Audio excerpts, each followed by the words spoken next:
너무 잘 하시는데 또 대원들을 이렇게 모집하고 있습니다. 내가 한번 찬양으로 한번 섬기겠다라는 그 마음의 감동이 있는 분들은 우리 사무실에 신청해 주시면 또 찬양대를 통해서 함께 섬길 수 있을 것입니다. 같이 들으니까 참 잘하는 거지만 한 사람 한 사람 들으면 또 좀 삑사리도 나고 그럴 수 있습니다. 그러니까 용기를 내셔서 찬양으로 함께 섬기고 싶은 분들 많이 신청해 주시기 바랍니다.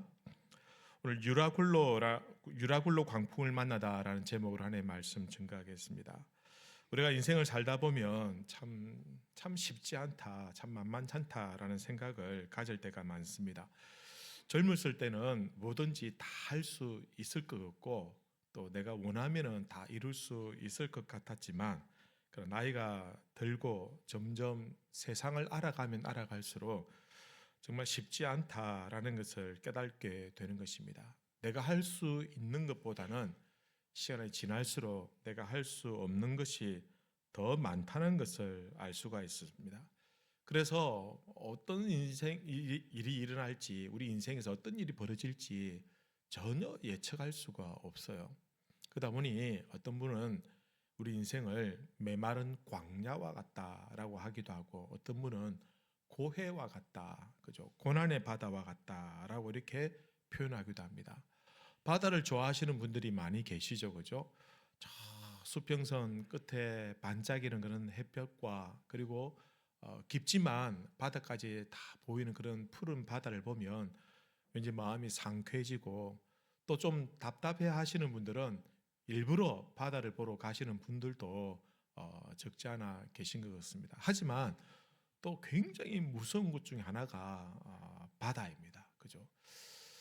여러분, 그 검은 바다를 보면 참 두렵고 무섭다라는 생각이 듭니다. 아무리 뭐 헤엄을 잘 쳐도 파도가 한번 심하게 덮쳐버리면 그것을 감당할 수가 없다라는 것입니다. 우리 인생도 참 가끔은 감당할 수 없는 그런 큰 풍랑을 만나기도 하는 겁니다. 전혀 예상하지 않았던 일들이 일어나게 되죠. 그러면 그런 풍랑과 같은 그런 일들이 우리 가정을, 또 우리 가족을, 또 우리 일터를 아주 난감하게 어렵게 만들 때가 있다라는 것입니다. 여러분, 모든 사람들이 다 인생의 풍랑을 만나고 있는데 어떤 분들은 나는 뭐 그런 거 없다라고 이렇게 생각하는 분들도 있습니다. 그러나 사실은 다 인생에 크고 작은 풍랑이 있고, 또 예수님을 믿는 분들에게도 얼마든지 인생의 풍랑을 만날 때가 있다라는 것입니다. 심지어 하나님의 뜻을 잘 받들어 섬기는, 그죠? 하나님의 뜻을 따라서 내가 선교사로 가서 복음을 전하겠다, 목숨을 걸고 이런 분들에게도 숱한 풍랑들이 많이 있습니다. 어떤 분은 저에게 참 목사님은 좋겠다고 세상 긍진 걱정 안 하고 교회만 다니니까 얼마나 좋겠냐, 모르는 소리 하지 마십시오. 교회 안에도 풍랑이, 크고 작은 풍랑이 많이 있다라는 것입니다. 예수님이 배를 타고 가실 때도 풍랑이 일어나기도 했습니다. 마가복음 4장에 보면 그들이 무리를 떠나 예수를 배에 계신 그대로 모시고 가매 다른 배들도 함께 하더니 큰 광풍이 일어나며 물결이 배에 부딪혀 들어와 배에 가득하게 되었더라. 아니, 예수님이 계신 배도 감히 풍랑이 일어나게 되더라라는 것입니다. 그렇다면 이왕 만나는 풍랑, 이왕 피할 수 없는 인생의 풍랑이 있다고 한다면 어떻게 하면 우리가 그 풍랑에 좌초되지 않고 풍랑을 극복하고 이겨낼 수 있느냐라는 것입니다. 어떻게 하면 우리가 안전한 포구에 안전하게 다다를 수 있을까라는 것입니다. 오늘 본문 말씀을 보면 바울은 로마에 가고 싶어서 그렇게 애를 썼습니다. 결국은 로마에 가게 되었습니다. 비록 죄수의 신분이지만 그러나 백부장이 거느리는 그 로마 군병들의 호의를 받으면서 배를 타고 안전하게 로마에 가는 듯 보였습니다.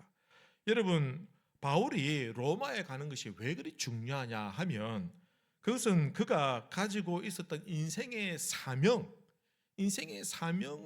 이루는 일이기 때문에 중요하다라는 것입니다. 그러나 그럼에도 불구하고 그가 로마에 가는 그 길, 하나님이 가라고 하신 것이고 자기가 소원해서 가고 싶었던 길이니 순탄하게 가야 될 것 같지만, 그러나 오늘 말씀을 보니 거대한 광풍을 만나더라라는 것입니다. 오늘 본문을 보면 처음부터 바울은 이 항해가 어려울 것이라는 것을 알았습니다. 그래서 겨울을 지나고 가자라고 이렇게 요청했지만 그러나 아무도 바울의 말을 들으려고 하지 않았습니다. 왜? 아니 기껏 죄수가 하는 말을 누가, 그죠? 거기에 선장도 있고 또 사공들도 많은데 누가 그의 말을 들으려 하겠느냐라는 것입니다. 27장 10절에 보면 이렇게 말합니다. 말하되 여러분이여 내가 보니 이번 항해가 화물과 배만 아니라 우리 생명에도 타격과 많은 손해를 끼치리라 하되, 백부장이 선장과 선주의 말을 바울의 말보다 믿더라. 이 전체의 경호를 담당하고 있는 이 백부장이, 또 죄수들을 인솔해가는 이 백부장이 선장과 선주의 말을 더 믿더라. 어쩌면 더 당연한 일인 것 같습니다. 학자들은 이 배가 알렉산드리아에서 로마로 향해 가는데 그 배는 무역선일 것이다, 상선일 것이다. 276명이나 태웠으니 굉장히 큰 배였을 것이고, 그리고 그 배에는 어마어마한 그러한 물품들이 가득 실려 있었을 것이다 라고 그렇게 예측하고 있습니다.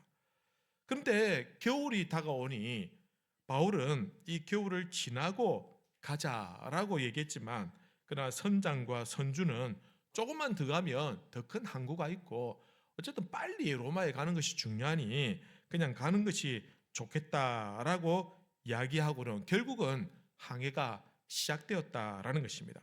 처음에는 순풍이 불었습니다. 그래서 사람들이 잘됐다, 이제 뭐 아무 문제 없겠다라고 생각했지만, 그러나 갑자기 유라굴로라는 거대한 광풍을 만나게 되었습니다. 14절 15절 보면 얼마 안 되어 섬 가운데로 유라굴로라는 광풍이 크게 일어나니 배가 밀려 바람을 맞춰 갈 수 없어 가는 대로 두고 쫓겨가다가, 유라굴로라는 단어는 유로스라는 동풍이라는 단어와 그리고 아큘로라는 북풍이라는 단어가 합쳐진 단어입니다.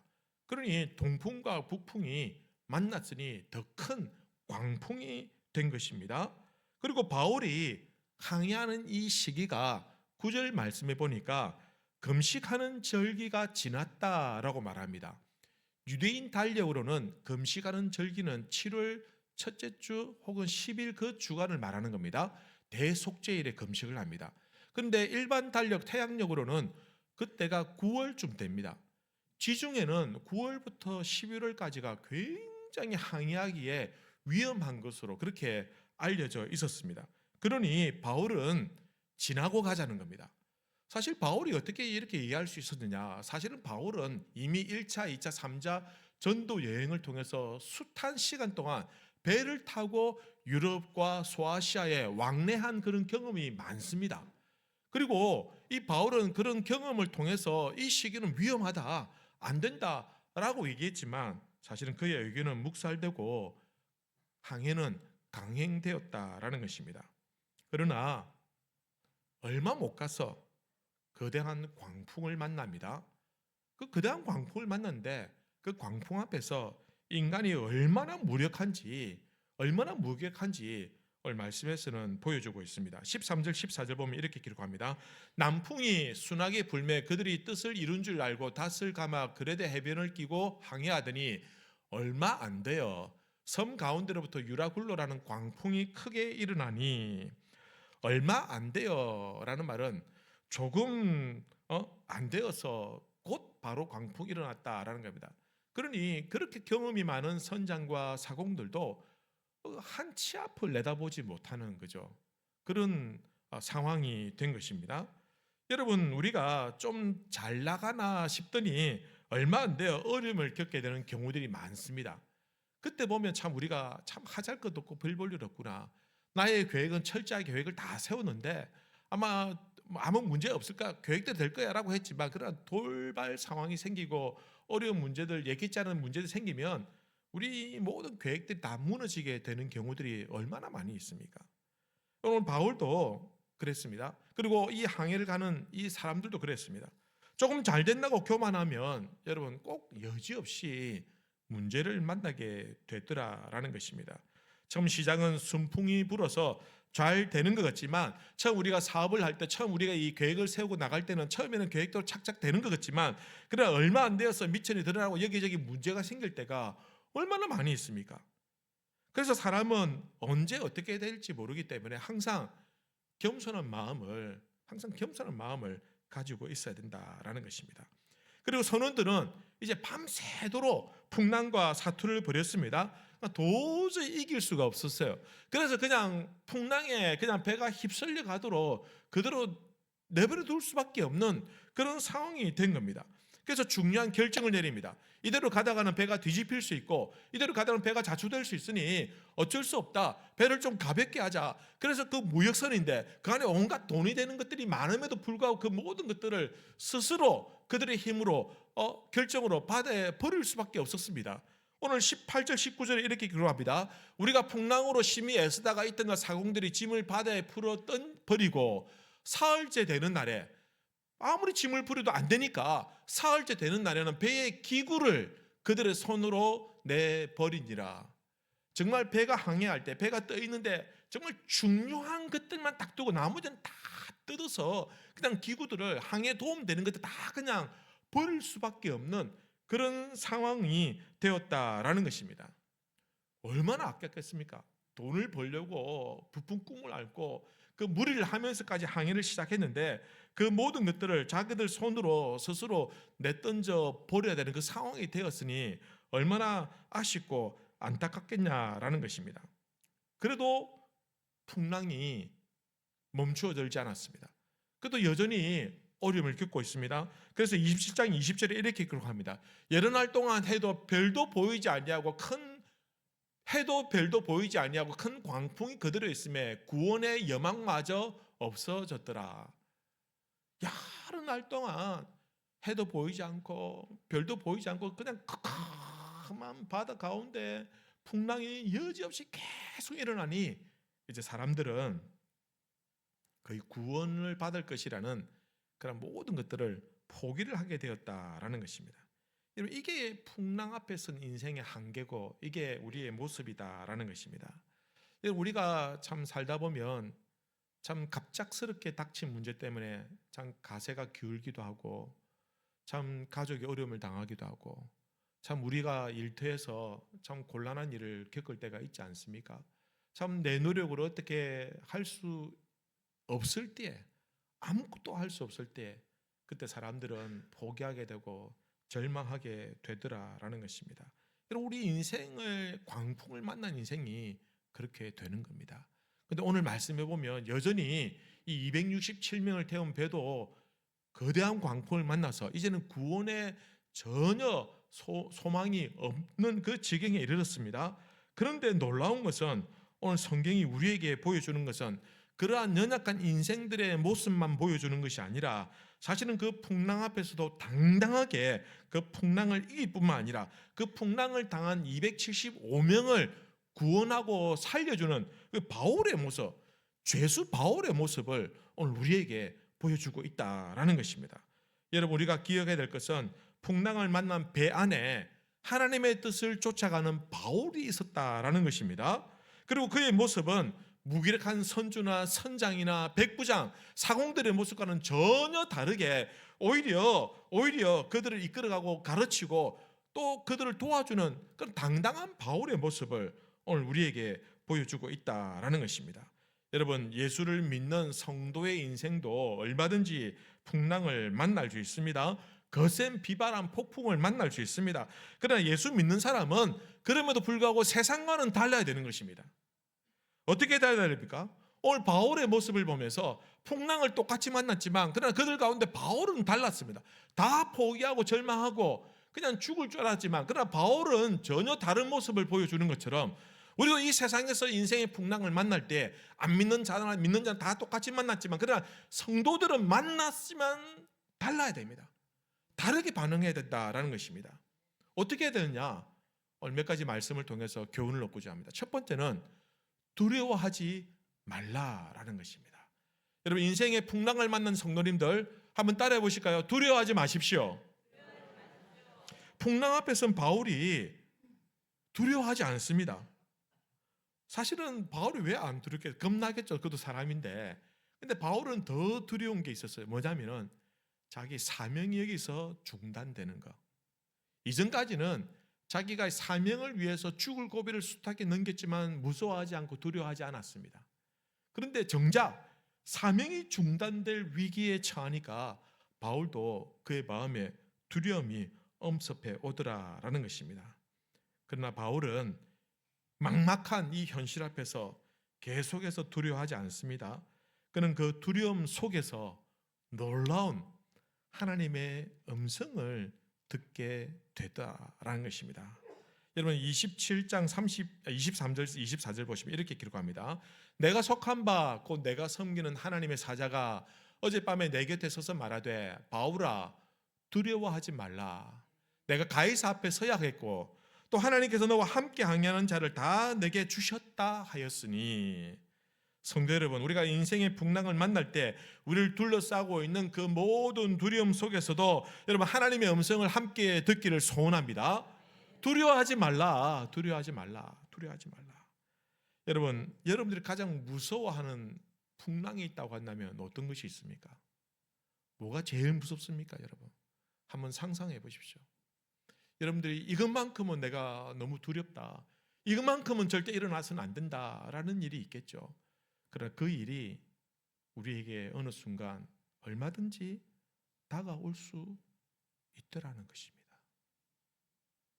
그때에 하나님께서 우리에게 말씀하십니다. 두려워하지 말라. 두려워하지 말라. 어떤 일이든지 무슨 일이든지 생길 수가 있습니다만은, 그러나 그 가운데서 가장 중요한 것은 성도는 그 두려움을 이겨내는 것입니다. 비록 하나님이 원하시고 하나님이 기뻐하시고 하나님이 가라고 한 그 길을 순종해서 가더라도, 그 믿음의 길에서 도저히 이해할 수 없는 우리 인생의 풍랑을 만나더라도 여러분 원망하지 마십시오. 두려워하지 마십시오. 풍랑을 만났지만 그 길이 하나님의 길이 아니라고 절대로 의심하지 마십시오. 하나님께서 원하는 길에도 풍랑은 있습니다. 한 번은 제자들이 배를 타고 가는데 풍랑을 만났습니다. 두려워하고 무서워하는데 저기서 유령 같은 존재가 다가오는 겁니다. 가만히 보니까 예수님이에요. 예수님께서 내니 두려워하지 말라라고 말씀하십니다. 근데 제자들은 다 벌벌 떨고 있는데 그 가운데 베드로가 용기를 내가지고 만약에 예수님이라면 저보고 걸어오라고 하네 보십시오. 그러니까 예수님이 그래 걸어오느라 베드로가 바다 위를 걸어요. 걸어서 예수님께 가요. 가는데 빠져요. 가다가 빠져요. 왜 빠집니까? 성경에 보면 그가 바람이 일어나니 그 바람을 무서워하여 바다에 빠지게 되었더라 라고 말합니다. 베드로가 바다에 빠지게 된 이유는 무엇이냐면 그가 무거워서가 아닙니다. 예수님의 능력이 부족해서가 아닙니다. 그는 풍랑을 두려워하고 무서워하는 그 순간 몸이 바다에 빠지게 되더라 라는 것입니다. 그래서 성도들이 풍랑을 만나더라도 두려워하지 않는 것, 무서워하지 않는 것, 이것이 가장 중요하다라는 것입니다. 하나님께서 우리에게 말씀하십니다. 풍랑을 만난 너의 인생아 두려워하지 말라. 여러분 두려워하지 말라는 주님의 음성이 들리기를 바랍니다. 대신 우리가 두려워하지 않기 위해서는 어떻게 해야 되느냐? 그냥 강심장이라고 해서 두려워하지 않는 것이 아니라 두려워하지 않기 위해서는 하나님의 음성을 들어야 됩니다. 하나님의 음성을 들을 수 있는 곳으로 가야 됩니다. 여러분 우리가 산에 좀 골짜기 들어가면은 핸드폰이 이렇게 안 터질 때가 있잖아요. 그러면 어떻게 합니까? 핸드폰 놔두고 하나님 통화가 되게 해주십시오 하고 막 기도하면 나아집니까? 아니요. 어떻게 됩니까? 그거 들고 여기도 가보고 저기도 가보고 올라가고 내려오면은 특정한 지역에 가면은 핸드폰이 터지게 되는 겁니다. 여러분 안 터지면 터지는 곳에 가면 되는 것입니다. 여러분, 우리가 우리 자신만의 고집이나 아집에 갇혀 있으면 소리가 안 들려요. 하나님의 음성이. 내 고집대로 살면은, 내 마음대로 살면, 내 교만한 골방에 내 스스로 가둬놓으면은 하나님의 음성을 들을 수가 없다는 것입니다. 그래서 하나님의 음성이 들리는 곳에 나아가야 됩니다. 내 고집을 따르고 내 아집을 따르는 그 모든 길을 멈추고 하나님의 음성이 들리는 곳에, 자기의 욕심을 따르는 자리에서 영적으로 하나님께서 나에게 말씀하는 그 자리로 가야 되는 것입니다. 가야 되는 것입니다. 여러분, 우리가 영적 이명에 빠질 수가 있습니다. 세상의 욕심과 욕망과 유혹의 소리들이 많이 있지 않습니까? 그때 우리 소리에 웅웅거리고 삑삑거리는 소리들이 있을 때 그 모든 것들 차단하고 하나님의 음성을 들을 수 있는 곳으로 나아가야 됩니다. 그 자리가 어떤 자리냐? 내 마음의 문을 활짝 열고 하나님, 나에게 말씀해 주십시오 라고 겸손한 마음으로 가지는 자리입니다. 내가 안 될 때, 어려운 일 당할 때, 참 곤란한 일 당할 때, 그때 하나님 도와주십시오 라고 엎드리는 그 자리가 바로 하나님의 음성이 들리는 자리가 되는 것입니다. 아무리 교회에 와서 엎드려도 자기 고집대로 기도하고 자기 뜻대로 기도하고 내 욕심대로 기도하면 아무리 교회에서도 기도해도 하나님의 음성을 들을 수 없는 것입니다. 비록 저 시장 통일을 할지라도, 비록 사람들이 웅성거리는 곳이라 할지라도 그곳에서 내가 겸손하게 하나님의 음성을 듣겠다고, 하나님 나에게 말씀해 주십시오, 겸손한 마음으로 내 마음의 문을 활짝 열고 하나님께 나의 마음의 문이 열려 있으면 그곳에서도, 그 온갖 세상의 소리 가운데서도 하나님의 음성을 들을 수가 있다라는 것입니다. 하나님의 음성을 들을 때 두려워하지 않는 겁니다. 하나님의 음성을 들을 때 풍랑을 이겨내게 되는 것입니다. 여러분, 우리 아이들이 그죠? 참 시야가 좁고 그죠? 행동 반경이 좁지 않습니까? 근데 이 아이들이 어느 순간에 노출되는데 부모가, 엄마가 옆에 있으면 안 울어요. 그러나 어느 순간 엄마가 눈에 안 보이면 어떻습니까? 왕 하고 우는 거예요. 그때 어떻게 합니까? 그래, 내 여기 있어 하면 엄마 말을 들으면 애들이 울음을 거쳐요. 자기가 신뢰하고 자기가 의지하던 그 어머니의 음성이 들릴 때 아이들이 심리적으로 안정을 찾게 된다, 두려워하지 않게 된다라는 것입니다. 우리 성도도 마찬가지입니다.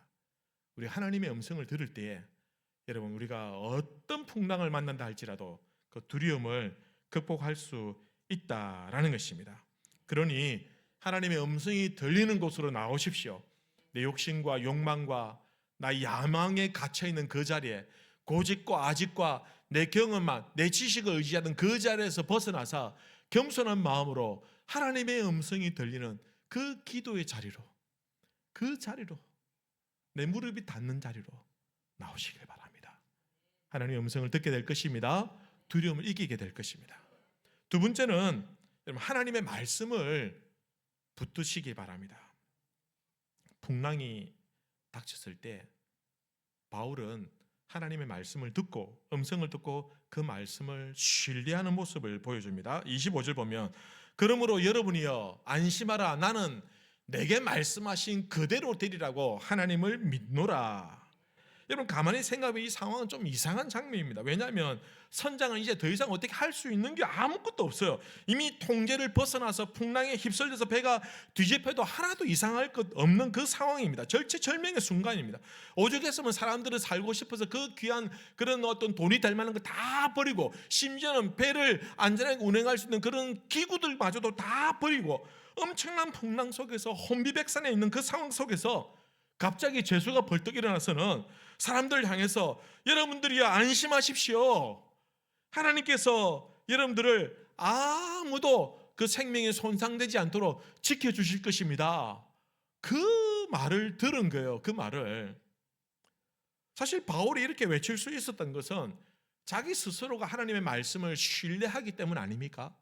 자기가 그 말을 믿지 못하면 말할 수가 없어요. 자기가 믿지 않는 말을 어떻게 이 위기 상황 속에서 말할 수 있겠느냐라는 것입니다. 자신에게 찾아오셔서 말씀하신 하나님을 철저히 신뢰할 수 있기 때문에 그는 담대하게 풍랑 가운데서도 안심하십시오, 다 죽는다고, 다 포기한 상황에서도 두려워하지 마십시오 라고 외치고 있는 것입니다.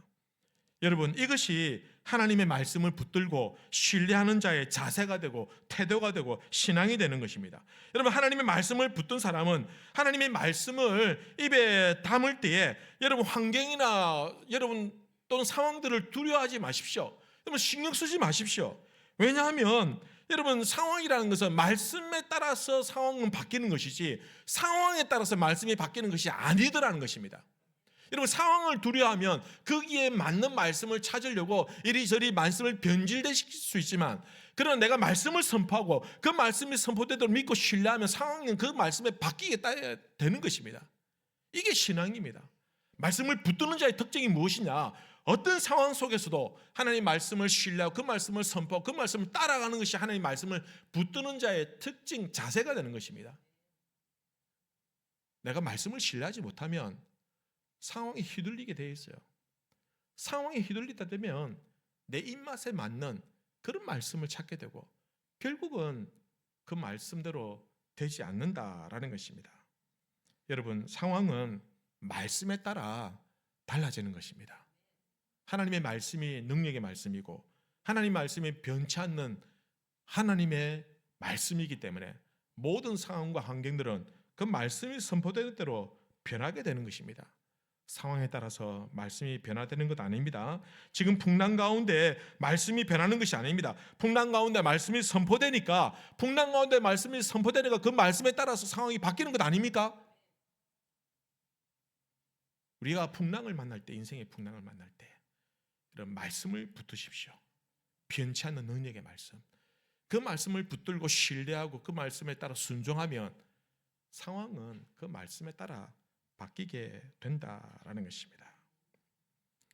27장 24절에 이렇게 말씀입니다. 바울아, 두려워하지 말라. 내가 가이사 앞에 서야 하겠고 또 하나님께서 너와 함께 항해하는 자를 다 내게 주셨다 하였으니, 하나님께서 바울에게 뭐라고 했습니까? 너는 가이사 앞에 설 것이다. 두 번째, 너를 통해서 모든 사람들이 다 구원을 받을 것이다 라는 이야기입니다. 여러분, 사도 바울이 이 말을 믿기로 결심한 겁니다. 그랬더니 말씀을 선포할 수 있었고, 그렇게 말씀이 선포되니 그 상황이 바뀌게 되고 결국은 안심하게 되더라라는 것입니다. 여러분, 누가 풍랑 속에서 감히 안심하라고 말할 수 있을까요? 그것은 바로 하나님의 말씀을 붙잡은 사람만이 그렇게 말할 수 있는 것입니다. 하나님의 말씀을 붙잡는 사람은 두려워하지 않습니다. 믿으십니까? 여러분, 하나님의 말씀을 붙잡은 사람은 그 어떤 상황 속에서도 무서워하지 않습니다. 오늘 이 시간 사람의 말이 아니라 하나님의 음성을 듣는 우리 모든 성도님들 되시길 바랍니다. 지금 풍랑 가운데 있습니까? 두려움 가운데 있습니까? 무서워하지 마십시오. 두려워하지 마십시오. 여러분 귓가에 들리는 하나님의 음성을 들으시길 바랍니다.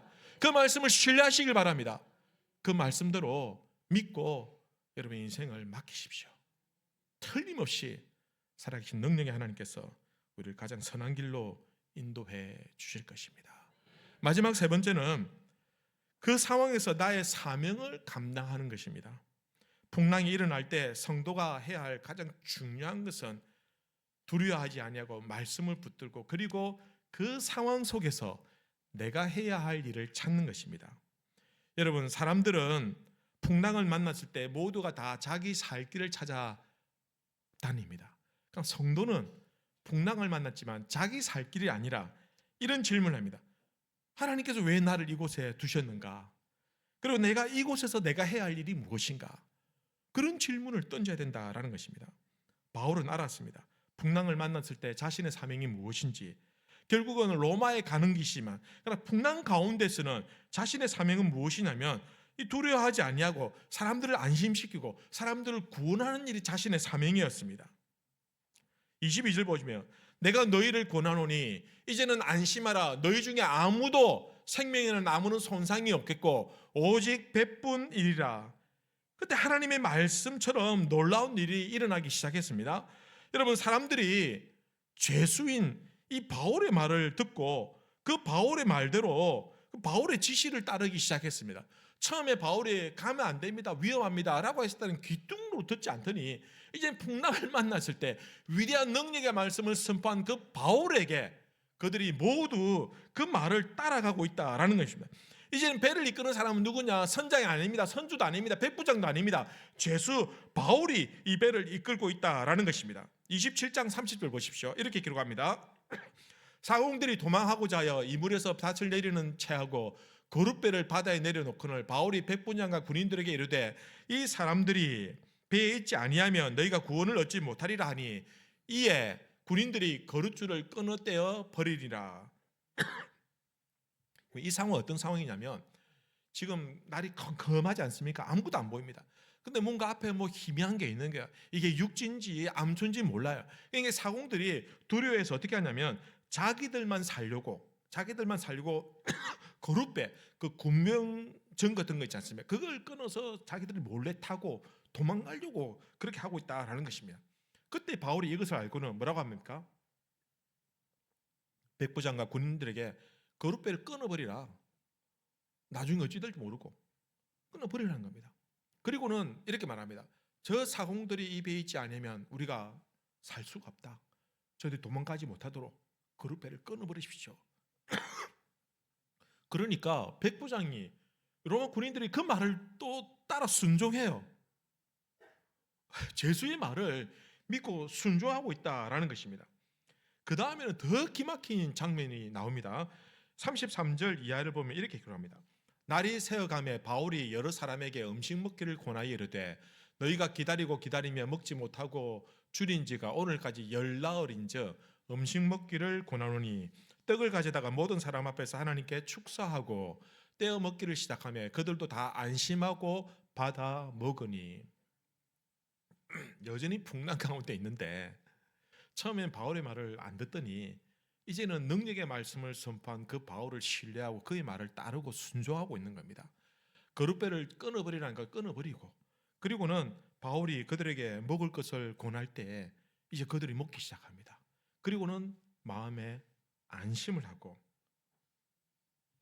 여러분 바울이 떡을 가져다가 사람을 먹이고 안심시키고 부배에서 가장 낮은 죄수였지만 이제는 진정한 선장의 모습을 보여주고 있는 것입니다. 우리 성도도 풍랑을 만납니다.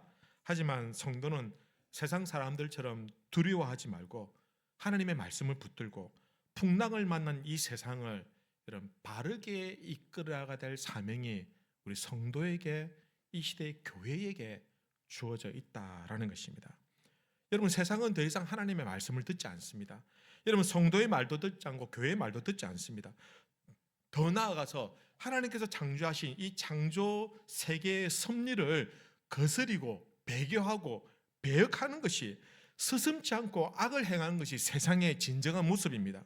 오늘 말씀에서도 선장과 선주는 이 항해가 위험하다는 걸 알고 있었지만 그들의 욕심과 욕망 때문에 결국 무모한 항해를 하다가 광풍을 만난 게 아니냐라는 것입니다. 여러분 자연 섭리도 1차적인 하나님의 뜻이고 하나님의 말씀에서 비롯된 것입니다. 여러분 물론 직접적으로 하나님의 말씀이 임할 때에 초자연적인 역사가 일어나기도 하지만 그러나 평범할 때는 하나님께서 창조하신 창조 세계의 섭리가 이 세상을 운행하게 되고 그것이 하나님의 뜻이고 그것이 하나님의 말씀에서 비롯된 것이다라는 것입니다. 소위 믿음이 좋다는 사람들이 일부 상식이나 과학이나 자연의 섭리를 무시할 때가 있습니다. 아픈 사람인데 아프면 어떻게 됩니까? 물론 기도해야 되죠. 하지만 아프면 어떻게 되면 병원에 가야 되는 겁니다. 지난주에 제가 감기 몸살로 한 4일 동안 누워 있었어요. 제가 어떻게 했습니까? 주여 살려주시옵소서 하고 기도만 했겠습니까? 아니요. 첫날부터 병원 갔습니다. 가서 주사도 놔달라고 했어요. 약도 3일 동안 털어먹고 그래도 안 나으니까 또 병원 가가 또 주사 맞고 또 약 먹고 그러니까 낫더라고요. 여러분 이게 하나님의 뜻입니다. 사탄이 예수님을 시험할 때 예수님께서 뭐라 했습니까? 너 성전에서 뛰어내려봐라. 그러면 천사들이 널 받쳐주지 않을까? 예수님은 어떻게 했습니까? 뛰어내렸습니까? 안 뛰어내렸습니다. 왜? 뛰어내리면 어떻게 됩니까? 죽어요. 성전에서 뛰어내렸는데 누가 살아남겠습니까? 예수님은 어떻게 죽으셔야 됩니다. 예수님은 십자가에 못 박혀 죽으셔야 됩니다. 그래서 성전에서 뛰어내리면 땅에 떨어져 죽는 것이 그게 하나님이 정하신 섭리입니다. 그게 자연 법칙이에요. 우리가 믿음을 가지는 거 중요하지만 쓸데없이 모험을 하거나 하나님을 시험하는 것은 잘못된 것입니다. 위험한 길은 피해야 됩니다. 며칠 전에 갑자기 폭설이 와서 굉장히 많이 어려움을 겪었지 않습니까? 여러분, 그 다음날 많은 사람들이 빙판길이라 차를 가지고 안 나갔습니다.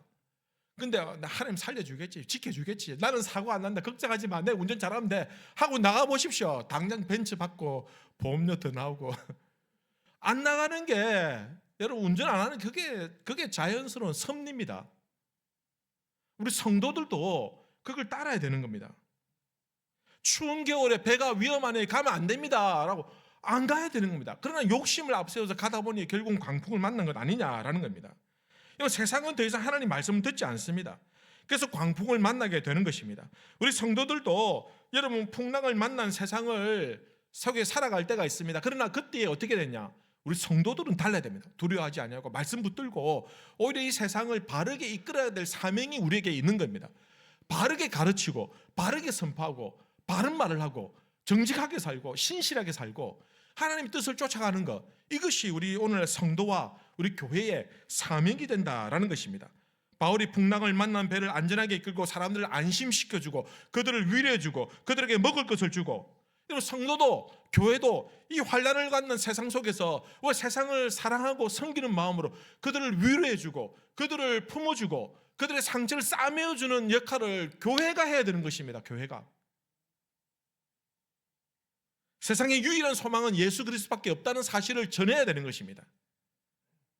여러분, 풍랑을 맞는 세상을 향해서 우리가 할 수 있는 것이 그들을 위해서 기도해주고 그들에게 복음을 전하는 것입니다. 복음을 전하는 것. 더 이상 복음을 들을 기회가 없는 사람들을 위해서 복음을 전해야 되는 것입니다. 더 이상 위로받지 못하고 정말 절망과 고통 가운데 신음하는 우리의 이웃을 위해서, 여러분, 세상을 위해서 우리에게 감당할 사명이 바로 그것입니다. 두려움에 빠진 사람들에게 용기를 붙들어주고 무서워하는 사람들에게 하나님의 말씀을 위로해주고 외로워하는 사람들 곁에 있어주고 위로가 필요한 사람들을 이끌어줘야 될 사명이 우리에게 있다라는 것입니다. 우리가 그 사명을 감당하고자 할 때 하나님께서는 죄수의 신분이었던 바울에게 하나님의 음성을 들려주고 그가 강력한 리더십을 통해서 그 275명을 안전하게 살려준 것처럼 우리가 세상을 향해서 사랑으로 섬기고 나아가고자 할 때 하나님께서는 우리에게도 능력을 주시고 우리에게도 하나님의 은혜를 부어주셔서 세상을 살릴 만한, 세상을 섬길 만한, 세상을 이끌 만한 그런 능력을 더하여 주시는 것입니다. 성도 여러분, 유라굴로 같은 광풍을 맞는 세상을 바르게 이끌어갈 책임이 우리에게 있다고 한다면 여러분, 세상을 위해서 기도하고 또 사랑으로 섬기고 정말 고통과 절망 가운데 풍랑 가운데 있는 허우적거리는 그런 이웃들을 하나님의 따뜻한 복음으로 위로하고 그들을 바르게 이끌 수 있는 그런 성도가 되시기를 바랍니다. 그것이 풍랑을 만난 우리 성도들의 자세가 되는 것입니다. 같이 한번 기도하십시다. 말씀을 생각하면서 한번 기도.